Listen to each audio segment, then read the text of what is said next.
नमस्कार दोस्तों, इस वीडियो में आपका स्वागत है। दोस्तों, आज हम आपको सुनाने जा रहे हैं माँ दुर्गा की कहा कथा। तो दोस्तों, आप इस चैनल पर नए हैं तो चैनल को सब्सक्राइब और वीडियो को लाइक जरूर करें। तो आइए देखते हैं दुर्गा माँ की महाकथा। दोस्तों, आज से लगभग लाखों वर्ष पहले सत्य युग में जब पृथ्वी में पाताल लोक के असुरों के राजा रंभ और क्रम नाम के दो भाई हुआ करते थे और वे निसंतान होने के कारण निराशा के घोर अंधेरे में डूब चुके थे, तब उन्होंने देवताओं की तपस्या करने का निश्चय कर लिया, जिसके लिए रंभ ने अग्निदेव को खुश करने के लिए अग्नि के घेरे के बीचों बीच और करने एक झील में आधा डूबकर वरुण देव की तपस्या करने लगा। फिर यूं ही तपस्या करते करते कुछ वर्ष बीत गए और एक दिन ये बात इंद्रदेव को पता चली। फिर उन्हें लगा कि जरूर ये दोनों असुर भाई वरदान पाने के बाद देवताओं का ही कुछ अहित करेंगे। जिसके बाद एक दिन इंद्रदेव धरती पर प्रकट हुए और उस झील के पास जा खड़े हुए जहां कर झील में आधा डूबे हुए तपस्या कर रहा था। फिर इंद्रदेव ने एक विशाल मगरमच्छ का रूप लेकर झील में प्रवेश किया और कर के ऊपर एक घातक हमला कर दिया, जिससे कर की तड़प तड़प कर उसी झील में मौत हो गई। और इस घटना का एहसास रंभ को तपस्या करते वक्त ही हो चुका था और उसने अपने तपस्या के तेज से ये भी पता लगा लिया था कि वह विशाल मगरमच्छ कोई और नहीं बल्कि स्वयं इंद्रदेव है। रंभ अपने भाई क्रम से बेहद प्रेम करता था और वह उसकी मौत का सदमा सह नहीं पाया, इसलिए उसने अपने तपस्या को वहीं भंगकर एक तलवार प्रकट कर खुद को मारने ही जा रहा था कि अचानक वहां अग्निदेव प्रकट हो गए और उसे ऐसा करने से रोक लिया और रंभ से अपना इच्छित वरदान मांगने को कहा। जिसके बाद रंभ ने काफी सोचा और इंद्रदेव के दुष्कर्म को ध्यान में रखते हुए अग्निदेव से एक ऐसी संतान मांगी जो इंद्र को परास्त कर सके। इतना ही नहीं बल्कि तीनों लोकों में भी राज कर सके। जिसके बाद अग्निदेव न चाहते हुए भी रंभ को यह वरदान दे बैठे कि जो मादा रंभ से प्रेम कर बैठेगी वही उसके उस बलशाली संतान को जन्म देगी। इतना कहकर अग्निदेव अंतर्धान हो गए। इसके बाद समय यूं ही ब गया और आखिरकार वह समय आ ही गया जब एक महेश्वर की राक्षसी को रंभ से प्रेम हो गया। फिर महिषी राक्षसी ने अपने वर्ग और परिवार से बगावत कर रंभ के साथ विवाह रचा लिया, जबकि यह रिश्ता दोनों के परिवारों और वर्गों को बिल्कुल भी मंजूर न था। इसके कुछ वर्षों के बाद दोनों के बीच संभोग से महिष गर्भवती हुई और समय यूं ही बिता गया। फिर एक दिन महिषी वर्ग के कुछ राक्षसों ने रंभ और महिषी को अकेला देख उन हमला बोल दिया, जिसके फलस्वरूप रंभ की वही मृत्यु हो गई। जिसके बाद महिष ने अपने होने वाले संतान को बचाने के लिए वहां से भाग खड़ी हुई, पर उन महिष असुरों ने उसे भी मारने के लिए उसका पीछा किया। जिसके बाद महिष भागते भागते यक्ष के अधिकार क्षेत्र में पहुंच गई, जहां पहुंचकर महिष ने कुछ यक्ष को सारी बातें बताई। जिसके बाद यक्ष महिष की रक्षा के लिए वहीं खड़े हो गए। फिर कुछ देर बाद वह महिषी राक्षस वहीं पहुंच गए, जिसके बाद यक्ष और राक्षसों के बीच युद्ध शुरू हो गया और इस युद्ध में यक्ष ने उन महिषी राक्षसों को मार गिराया, साथ ही महिषी को सुरक्षा प्रदान करने का जिम्मा भी ले लिया। महिषी अपने पति रंभ से अत्यंत प्रेम करती थी और वह उसके मौत का सदमा सहन नहीं कर पा रही थी। फिर कुछ देर बाद यक्ष ने रंभ के मृत शरीर को अंतिम संस्कार के लिए तैयार किया और महिषी को इसकी सूचना दी। फिर कुछ देर बाद यक्ष द्वारा रंभ के चिता को आग लगाया गया और ये देख महिषी खुद को रोक ना पाए और उस जलती हुई चिता में कूद पड़ी। जिसके बाद रंभ के साथ साथ महिषी भी उस चिता की आग में समा गई और खुद का जीवन समाप्त कर लिया। कुछ देर तक यूं ही चिता की आग जलती रही, लेकिन कुछ देर बाद उस चिता की अग्नि ने एक भयंकर रूप ले लिया। जिसके बाद उस चिता की अग्नि में से एक बेहद बलवान और पहाड़ जैसा दिखने वाला असुर बाहर निकला, जिसे देख सभी यक्ष घबरा गए। वह इस सृष्टि का पहला ऐसा असुर था जिसे खुद के और अपने लक्ष्य के बारे में सब कुछ पहले से ही पता था और वह असुर कोई और नहीं बल्कि बलशाली महिषासुर था। फिर कुछ देर बाद उसी जलती हुई चिता से दोबारा एक भयंकर विस्फोट हुआ और उसी चिता में से एक दूसरा असुर भी बाहर आया और वह असुर कोई और नहीं बल्कि स्वयं रंभ था, जो कि पुनर्जन्म लेकर दोबारा लौटा था और इस जन्म में वह रक्त बीज था। और यह सब रंभ के द्वारा किए गए अग्निदेव के तपस्या का ही प्रभाव था। इसके बाद रक्तबीज ने महिषासुर को पाताल लोक चलने की बात कही, जिसके बाद महिषासुर ने साफ साफ मना कर दिया। उसने तपस्या और सारी सिद्धियां हासिल करने के बाद ही पाताल लोक में कदम रखने का प्रण लिया। जिसके बाद महिषासुर निकल पड़ा ब्रह्मदेव की तपस्या करने। फिर वह एक शांत वन में जाकर अग्निकुंड का निर्माण कर उसी में बैठ पड़ता है तपस्या करने और ब्रह्मदेव को प्रसन्न करने के लिए वह एक अति कठिन तपस्या में लीन हो जाता है। तपस्या कुछ वर्षों तक यूं ही चलती रही और एक लंबे समय के बाद वह दिन आ ही गया जब ब्रह्मदेव महिषासुर से प्रसन्न होकर प्रकट हुए और फिर उन्होंने महिषासुर से अपना वरदान मांगने को कहा। जिसके बाद महिषासुर ने ब्रह्मदेव से सीधा अमर होने का वरदान मांग लिया, जिसके लिए ब्रह्मदेव ने साफ मना कर दिया और कोई दूसरा वरदान मांगने को कहा। जिसके बाद महिषासुर ने बड़े ही सोच विचार कर एक ऐसा वरदान मांगा जिसके दौरान कोई भी देवता या राक्षस उसका वध न कर सके। दरअसल महिषासुर स्त्रियों को बेहद कमजोर समझता था। उसे हमेशा से यही लगता था कि यदि पुरुष उसका कुछ अहित नहीं कर सकते तो ये स्त्रियां आखिर उसका क्या ही अहित कर लेंगी और उसने खुशी खुशी ब्रह्मदेव से यह वर मांग लिया। फिर ब्रह्मदेव ने महिषासुर को वरदान में सिर्फ एक महाशक्तिशाली स्त्री के हाथों ही अहित होने का वरदान देकर अंतर्धान हो गए, जिसके बाद महिषासुर जोड़ों से ठहाके लगाने लगा। फिर वह निकल पड़ा और भी अधिक से अधिक वरदान और सिद्धियां प्राप्त करने की, और इसके बाद हर एक वरदान प्राप्ति के बाद उसकी शक्ति अर्जित करने की कामना बढ़ती ही जाती। उसने तमाम अलग अलग देवताओं से शक्तियां अर्जित की, जिसके बाद उस समय महिषासुर पूरे ब्रह्मांड का एकमात्र महाशक्तिशाली असुर बन चुका था। फिर महिषासुर पृथ्वी के कोने कोने में जाकर भरपूर मारकाट मचाने लगा। उसने अन्य असुरों को आसानी से युद्ध में हराकर अपना साम्राज्य स्थापित करना शुरू कर दिया और धीरे धीरे पूरी धरती उसके अधीन हो गई। महिषासुर यही नहीं रुका, उसने स्वर्ग पर भी कब्जा करने की ठान ली और उसने अपने एक दूत को स्वर्ग लोक भेजा और उस दूत ने इंद्रदेव को स्वर्ग लोक खाली कर देने का संदेश सुना दिया, जिसके बाद इंद्रदेव आग बबूला हो उठे और उन्होंने समय नष्ट न करते हुए सभी देवताओं समेत महिषासुर के ऊपर हमला कर बैठे, जिसके जवाब में महिषासुर ने देवताओं को मुंह तोड़ जवाब दिया और देवताओं को वापस स्वर्ग लोक भागने पर मजबूर कर दिया और देवता महिषासुर से आसानी से हारकर स्वर्ग वापस आ गए। लेकिन देवताओं का पीछा महिषासुर से इतनी आसानी से छूटने वाला नहीं था, क्योंकि महिषासुर ने भी बिना समय नष्ट किए देवताओं के पीछे पीछे स्वर्ग पहुंच चुका था और स्वर्ग पहुंचते ही वह अपने असुर सेना के साथ देवताओं पर टूट पड़ा, जिसके बाद स्वर्ग में देवताओं ने भी खूब दमखम के साथ महिषासुर और उसके असुरों के साथ युद्ध किया और अपना पराक्रम दिखाया। लेकिन अंत में महिषासुर की क्षमता और शक्ति के सामने देवताओं को स्वर्ग से भी भागना पड़ा और अब महिषासुर का कब्जा स्वर्ग लोक पर भी हो चुका था, जिससे कि महिषासुर की छाती और भी चौड़ी हो चुकी थी। और यहाँ देवता स्वर्ग से पलायन कर सीधा ब्रह्मदेव के पास चले गए और ब्रह्मदेव से महिषासुर को दंडित करने की प्रार्थना करने लगे, जिसके लिए ब्रह्मदेव ने साफ मना कर दिया। जिसके बाद देवता निराश होकर सीधे वैकुंठ लोक यानी कि श्री विष्णु के पास चल पड़े, जिसके बाद इंद्रदेव समेत सभी देवता गण वैकुंठ धाम श्री विष्णु के पास चले आए और उनको सारी बात बताई, जिसके बाद श्री विष्णु काफी रुष्ट हुए और देवताओं के बातों से सहमत भी। फिर श्री विष्णु समेत सभी देवता चल पड़े पृथ्वी में स्थित कैलाश की ओर, जहां त्रिदेव में से एक देवों के देव महादेव अपने ध्यान में लीन थे। तभी कैलाश में श्री विष्णु समेत सभी देवताओं का आगमन हुआ। फिर सभी देवों ने महादेव के समक्ष महिषासुर के तंत्र की चर्चा की, जिसके बाद महादेव श्री विष्णु समेत सभी देवताओं ने महिषासुर से युद्ध करने की रणनीति बनाई। पर युद्ध से पहले देवताओं ने महिषासुर को स्वर्गलोक से अपना आधिपत्य छोड़ देने की सूचना भिजवाई, जिससे कि महिषासुर ने ठुकरा दी। जिसके बाद महादेव श्री विष्णु समेत सभी देवता निकल पड़े स्वर्ग लोक की ओर, जहां की महिषासुर स्वर्ग के सिंहासन में स्वर्गपति बनकर विराजमान था। साथ ही महिषासुर ने भी होने वाले युद्ध का अनुमान लगा ही लिया था, जिसके बाद उसने भी युद्ध की तैयारियां करनी शुरू कर दी और देखते देखते स्वर्ग पर देवताओं का आगमन शुरू हो गया। सभी देवताओं का नेतृत्व श्री विष्णु कर रहे थे, यहाँ तक कि महादेव भी युद्ध में हिस्सा लेने देवताओं के साथ स्वर्ग पहुंच चुके थे, जिसके बाद महिषासुर की तरफ से युद्ध का बिगुल बच चुका था। फिर देवताओं और असुरों के बीच एक भयंकर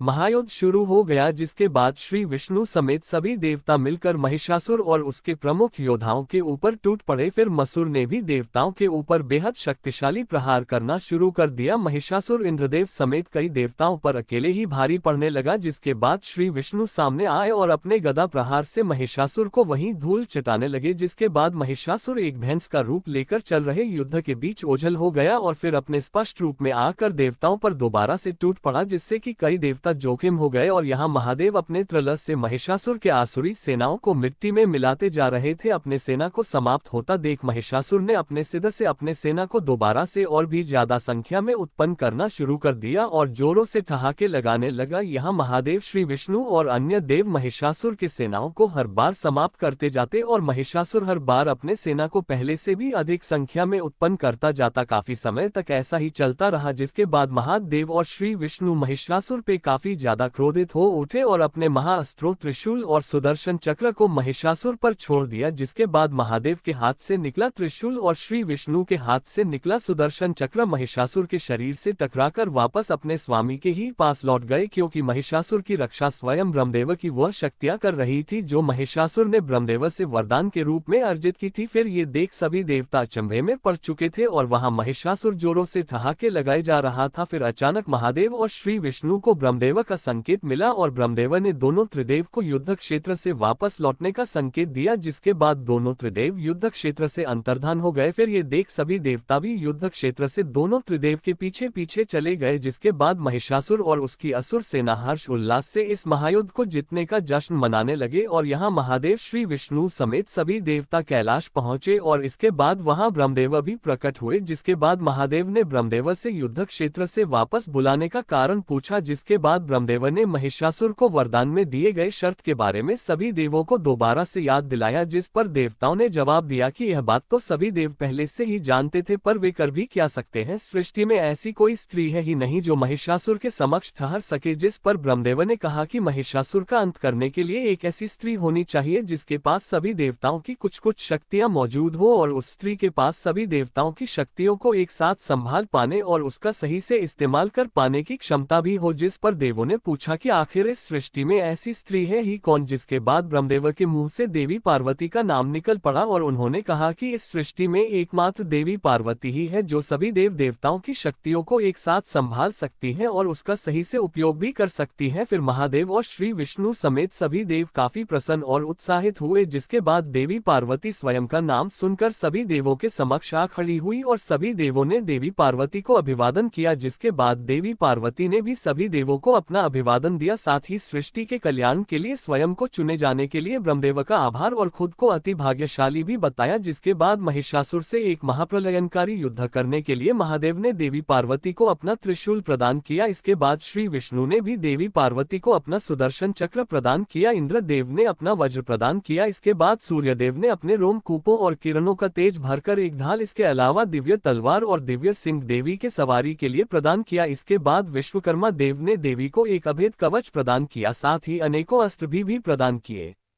और अंत में सभी त्रिदेव समेत समस्त देवों ने अपने अपने शक्तियों का कुछ अंश देवी को प्रदान किया।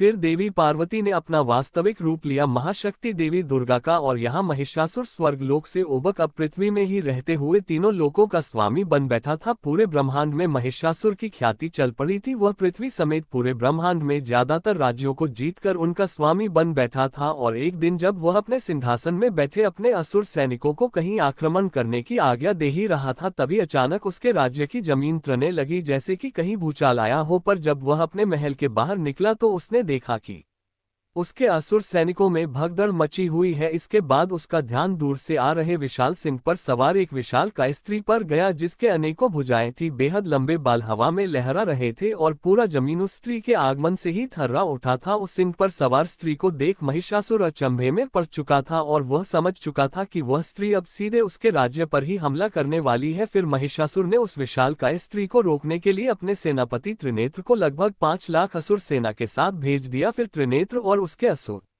सैनिक उस विशाल काय स्त्री के समीप पहुंच तो गए, पर देवी दुर्गा के समक्ष क्षण भर भी टिक न पाए। देवी दुर्गा ने मात्र अपने कुछ प्रहार से ही त्रिनेत्र समेत उसके लाखों असुर सैनिकों को वहीं मौत के घाट उतार दिया और महिषासुर दूर अपने महल में खड़े खड़े ये सब होता हुआ देख रहा था, पर उसे अपनी आंखों पर विश्वास नहीं हो रहा था। फिर कुछ देर बाद जब देवी दुर्गा उसके महल के पास आए और महिषासुर को युद्ध के लिए ललकार लगी, तब महिषासुर देवी दुर्गा के बेहद सुंदर रूप को सामने देख काम वासना से भर उठा। फिर वह देवी दुर्गा के समीप गया और उनके सामने सीधा विवाह का प्रस्ताव रख दिया, जिसके बाद देवी दुर्गा महिषासुर पर काफी क्रोधित हो उठी और दोबारा से उसे युद्ध करने को कहने लगी, जिसके बाद महिषासुर जोरों से ठाके लगाने लगा, जिस पर देवी दुर्गा का क्रोध और भी उग्र हो उठा। फिर महिषासुर ने देवी दुर्गा से यह बात कह दी कि वह स्त्रियों को युद्ध करने योग्य तो समझता ही नहीं, बल्कि स्त्रियां तो सिर्फ पुरुषों के काम वासना की पूर्ति के लिए ही होती हैं। जिस पर देवी दुर्गा के अंदर क्रोध की ज्वाला जलनी शुरू हो गई, पर फिर देवी दुर्गा ने अपने क्रोध को शांत करते हुए बेहद चतुराई से काम लिया। उन्होंने महिषासुर के समक्ष एक प्रस्ताव रखा कि यदि महिषासुर उन्हें युद्ध में हरा देता है तो वह स्वयं खुशी खुशी उससे विवाह कर लेंगी। फिर यह सुनकर महिषासुर जोरों से ठाके लगाने लगता है और बेहद उत्सुकता के साथ युद्ध के लिए सहमत भी हो जाता है, जिसके बाद महिषासुर भी खुद का आकार देवी दुर्गा के इतना ही विशाल काय बना लेता है, पर उसकी ऊंचाई देवी दुर्गा के समान नहीं बन पाती और महिषासुर रकद में देवी दुर्गा से छोटा ही रह जाता है, जिस पर देवी दुर्गा मुस्कुरा पड़ती है और महिषासुर दांत पीसते रह जाता है। फिर महिषासुर अपनी तरफ से पहला वार देवी दुर्गा पर कर ही देता है। वह देवी दुर्गा पर अपनी आंखों से बेहद घातक रोशनी से लगातार वार करता जाता है, जिसे देवी दुर्गा अपने ढाल से रोकने लगती है। फिर देवी दुर्गा अपने ढाल से महिषासुर के वार को रोकती हुई उसके ऊपर दिव्य अग्नि का प्रयोग करती है, पर दिव्य अग्नि से महिषासुर को कुछ खास नुकसान नहीं पहुंचा पाती। जिसके बाद देवी दुर्गा अपने तलवार से महिषासुर पर एक तेजदार वार करती है, जिससे कि उसका कंधा घायल हो जाता है। फिर महिषासुर देवी दुर्गा का ध्यान भटकाने के लिए अपने सिद्धि से लाखों असुरों को उत्पन्न कर देवी दुर्गा को युद्ध में व्यस्त कर देता है। इतनी बड़ी संख्या में असुर सेना को हथियारों सहित एक साथ में सामने आता देख देवी दुर्गा ने एक जोरदार गर्जना भरते हुए अपने सिंह में सवार होकर उन लाखों असुरों पर टूट पड़ी और यह महायुद्ध होता हुआ पूरा ब्रह्मांड बड़ी उत्सुकता के साथ देख रहा था। देवी दुर्गा ने तेज गति में दौड़ते हुए सिंह में बैठे बैठे ही अपने तलवार और सुदर्शन चक्र से असुरों का संहार करने लगी। इतनी विशालकाय महावीरांगना को देख पूरी असुर सेना कांपते हुए पीठ दिखाकर तेजी से भागने लगी, पर देवी दुर्गा ने किसी को भी भागने नहीं दिया, बल्कि सभी का संहार कर अशांत युद्ध भूमि को पूरी तरह से शांत बना दिया। जिसके बाद पूरे शांत युद्ध भूमि में हर जगह सिर्फ धूल ही धूल उड़ने लगे थे। फिर देवी दुर्गा उस धुंधले पड़े युद्ध भूमि में महिषासुर को ढूंढने लगी, पर महिषासुर कहीं भी नजर नहीं आ रहा था। पर अचानक महिषासुर ने देवी दुर्गा के पीछे से आकर एक तेजधार दिव्य तलवार से उनकी भुजाओं पर वार कर दिया, जिससे कि देवी दुर्गा कुछ हद तक घायल भी हो गई और देवी दुर्गा ने क्रोध में आकर उसके पीछे सुदर्शन चक्र को लगा दिया। फिर महिषासुर ने सुदर्शन चक्र को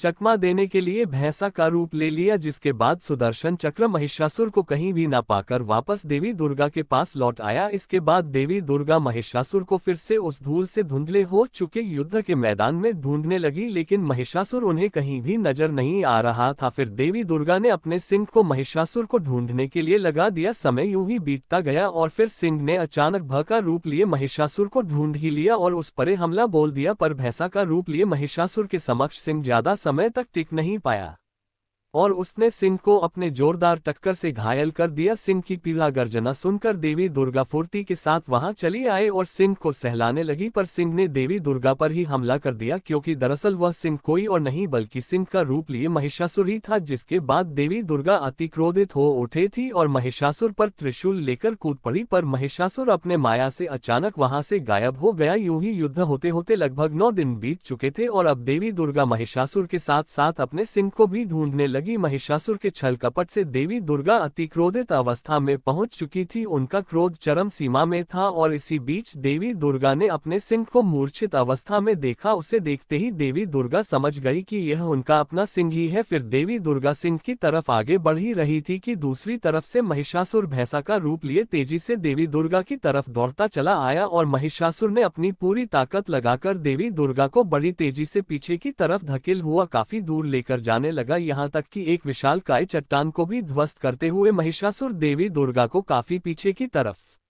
धकेल ही गया। ऐसे ही धकेल हुए वह देवी दुर्गा को लिए काफी दूर पहुंच गया, पर फिर अचानक देवी दुर्गा ने अपना संतुलन बनाते हुए महिषासुर को वहीं रोक दिया। इसके बाद महिषासुर ने काफी जोर लगा लिया, पर देवी दुर्गा को तनिक भी हिला ना पाया। फिर देवी दुर्गा ने अपने जोरदार मुख से महिषासुर के पीठ में वार किया, जिससे महिषासुर जमीन में गिर पड़ा और कराने लगा। फिर देवी दुर्गा ने अपने पैरों से उसे पलटकर उसके छाती में त्रिशूल से वार कर दिया। इसके बाद महिषासुर जोरों से कराने लगा, फिर वह रोने भी लगा और देवी दुर्गा से क्षमा भी मांगने लगा और उसने ये भी मान लिया कि एक स्त्री को कमजोर समझना उसकी सबसे बड़ी भूल थी और अपने सभी करतूतों के लिए देवी दुर्गा से क्षमा की उम्मीद करने लगा। जिसके बाद देवी दुर्गा करुणा से भर गई और महिषासुर को एक आशीर्वाद दे दिया कि भविष्य में देवी दुर्गा यानी स्वयं के साथ साथ महिषासुर को भी पूजा जाएगा। जिसके बाद महिषासुर तड़प तड़प कर देवी दुर्गा के हाथों उद्धार पाने की कामना करने लगा। जिसके बाद देवी दुर्गा ने उसके कामना को पूरा करते हुए अपने तलवार के एक ही वार से महिषासुर का सिर धड़ से अलग कर दिया। फिर तमाम देवी देवताओं ने देवी दुर्गा के ऊपर फूलों की वर्षा कर दी, क्योंकि पूरा ब्रह्मांड महिषासुर के आतंक से मुक्त हो चुका था और साथ ही सभी देवी देवताओं ने देवी दुर्गा को एक और नया नाम दे दिया, जो कि कहलाया महिषासुर मर्दनी। इसके बाद देवी दुर्गा खुशी खुशी अपने सिंह के पास जाकर उसके सिर पर हाथ रखकर उसे अचेत कर उसे पहले जैसा ताकतवर बना दिया और फिर उस पर बैठ चल पड़ी कैलाश की ओर। तो दोस्तों, उम्मीद है आपको ये कथा और जानकारी पसंद आई होगी। अगर अच्छी लगी हो तो इसे लाइक करें, परिवार और दोस्तों के साथ शेयर करें और ऐसी ही वीडियो देखने के लिए हमारे चैनल को सब्सक्राइब करना ना भूलें। तो मिलते हैं अगली वीडियो में, तब तक अपना ख्याल रखें। धन्यवाद।